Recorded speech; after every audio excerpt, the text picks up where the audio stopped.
دنیا میں جو کچھ بھی کر رہے ہیں، اللہ ہمارے ہر عمل، ہر سوچ اور ہر اٹھتے اور رکتے قدم سے بخوبی واقف ہے۔ تو تم یہ کیوں بھول گئے ہو کہ اللہ تمہاری بھی پریشانی اور تکلیف کو جانتا ہے؟ تم یہ کیسے بھول گئے ہو کہ وہ تمہیں نہیں بھول سکتا؟ تم اس سے خفا ہو کر اب اسے اپنی تکلیف نہیں بتاتے، اس سے مدد نہیں مانگتے، تو اس کا مطلب یہ تو نہیں کہ وہ تمہیں بھول بیٹھا ہے اور وہ تمہاری تکلیف سے بے خبر ہے۔ وہ تو بس یہ چاہتا ہے کہ تم جان لو کہ وہ دن کے بعد رات لاتا ہے اور وہ رات کے ساتھ رات کی خبر بھی رکھتا ہے۔ تو کیسے ممکن ہے تکلیف میں تمہاری خبر نہ رکھے؟ کیا پتا یہ تکالیف بار بار اس لیے آ رہی ہو کہ تم پر حق ظاہر ہو جائے کہ اللہ کے سوا نہیں واقعی کوئی سلجھا سکتا۔ بے شک اللہ تو بن کہی باتیں بھی سن لیتا ہے، لیکن تم جب بھی اللہ سے بات کرو تو اپنے دل و دماغ کی ساری باتیں اپنی زبان پر لے آنا۔ یہ مت سوچنا کہ میں تو بہت گنہگار ہوں، اللہ تو مجھ سے ناراض ہوگا اور اتنی آسانی سے راضی بھی نہیں ہوگا، میری دعاؤں کو قبول نہیں کرے گا۔ نہیں، اللہ تو کہتا ہے کہ تم اتنے گناہ کرو کہ تمہارے گناہ آسمان کی چھت کو چھو جائیں اور تب تم آدھی زبان سے بھی یہ کہو گے اے اللہ مجھے معاف کر دے، تو میں معاف کر دوں گا۔ کیا پھر بھی تم دیر کرو گے اللہ سے معافی مانگنے میں، اس کے سامنے جانے میں؟ جاؤ اور اپنے ٹوٹے ہوئے دل کو اس کے سامنے جا کے رکھ دو، وہ سب باتیں بتاؤ جو تمہارا دل توڑتی ہے، اس سے وہ سب مانگو جو تم چاہتے ہو۔ اللہ سے ہر اس چیز کی شکایت کرو جو تمہیں تکلیف دیتی ہے، پھر وہ اپنے ہی طریقے سے سب کو سبق سکھائے گا، ان سب کو تم سے دور کر دے گا جو تمہیں اذیت دیتے ہیں، اور تمہیں ان سب سے نواز دے گا جس کے لیے تم نے کبھی ہاتھ بھی نہیں اٹھائے ہوں گے، جس کے ملنے پر اگر تم ساری زندگی بھی سجدے میں گزار دو تو بھی کم پڑ جائے۔ بس اپنے دماغ میں یہ بات کبھی مت آنے دینا کہ وہ تمہاری دعاؤں کو نہیں سنتا، وہ تو ہے جو تمہیں سنتا ہے، اس کے علاوہ کون ہے جو تمہیں اتنے اچھے سے جانتا ہے، سمجھتا ہے؟ بات کرو اس سے، دعا کرو اس سے، وہ سنے گا، کیونکہ وہ اپنی مخلوق سے بے حد پیار کرتا ہے۔ اس کے علاوہ ہمیں سننے والا ہے ہی کون؟ اس کے بغیر ہم بالکل نامکمل ہیں، ہمارا وجود ادھورا ہے۔ زندگی کسی کی بھی اتنی آسان نہیں ہوتی، پریشانی اور افسردگی ہم میں سے کسی کو بھی ہو سکتی ہے۔ اگرچہ مسلمان ہونے کا مطلب یہ ہے کہ ہم اپنے اندر اپنے عقیدے کی مضبوط جڑیں رکھتے ہیں، اس لیے اس کا ہرگز یہ مطلب نہیں کہ ہم اس طرح کے چیلنجوں کا سامنا کرنے کے قابل نہیں ہیں۔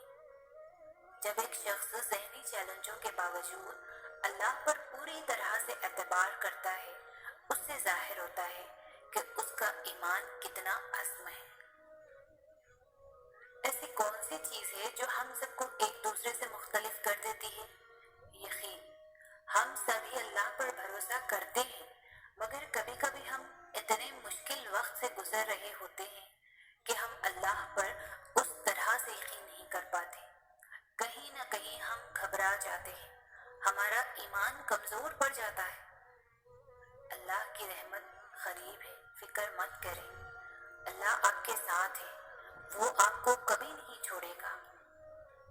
میں جانتی ہوں کہ یہ مشکل ہو رہا ہے، درد بڑھتا جا رہا ہے، لیکن راحت قریب ہے۔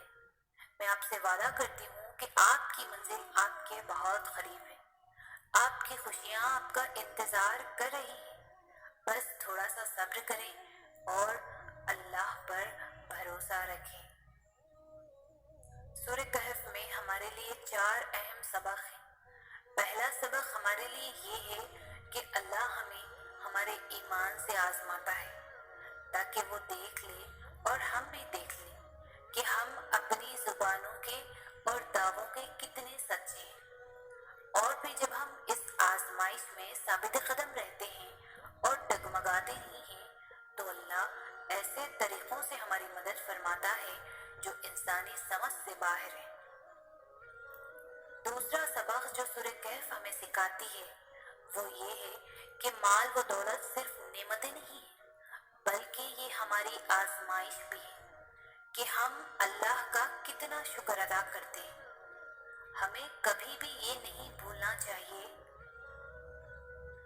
کہ دنیا میں جو بھی خیر جو بھی بھلائی ہمیں ملتی ہے وہ اللہ کی طرف سے ہی ملتی ہے، اور اگر ہم چاہتے کہ وہ بھلائی ٹھہر جائے، ہمارے پاس سے نہ جائے، تو ہمیں اپنی نعمتوں میں عاجز رہنا چاہیے، کیونکہ جو رب دے سکتا ہے وہ واپس لینے پر بھی قدرت رکھتا ہے۔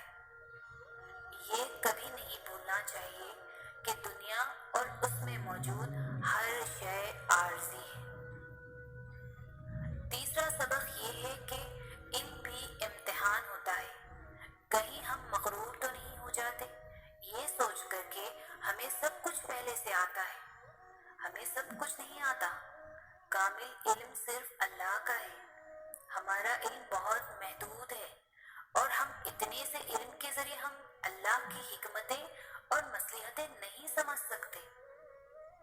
اس لیے ہمیں اللہ کے فیصلوں پر توکل رکھنا چاہیے، کیونکہ ہو سکتا ہے جو چیز ہمیں بری لگ رہی ہو وہ اصل میں ہمارے لیے اچھی ہو۔ چوتھا سبق یہ ہے کہ طاقت بھی اللہ کی طرف سے آزمائش ہوتی ہے۔ وہ جس انسان کو طاقت دیتا ہے وہ اس انسان کو اس بات پر آزماتا ہے کہ وہ اس طاقت کو انصاف کے لیے استعمال کرتا ہے یا پھر کمزور کو کچلنے کے لیے استعمال کرتا ہے۔ نیز ہر شے ہمارا امتحان ہے۔ یہ چاروں مختلف کہانیاں ہیں ہمیں ایک ہی سبق دیتی ہے، اور وہ سبق یہ ہے کہ ہر چیز اپنے ساتھ ٹیسٹ لے کر آتی ہے، اور اس ٹیسٹ میں بس وہی پاس ہوتا ہے جو اپنے رب کو نہیں بھولتا، کیونکہ انسانی فطرت یہ ہے کہ وہ نعمت عطا ہو جانے پر سرکش ہو جاتا ہے اور اپنی حدود بھول جاتا ہے، اور اس کی یہ حرکت اسے فنا کر دیتی ہے۔ مت بھولا کریں کہ نعمتیں اپنے ساتھ بہت سی ذمہ داریاں لے کر آتی ہیں، اور جو ہمیں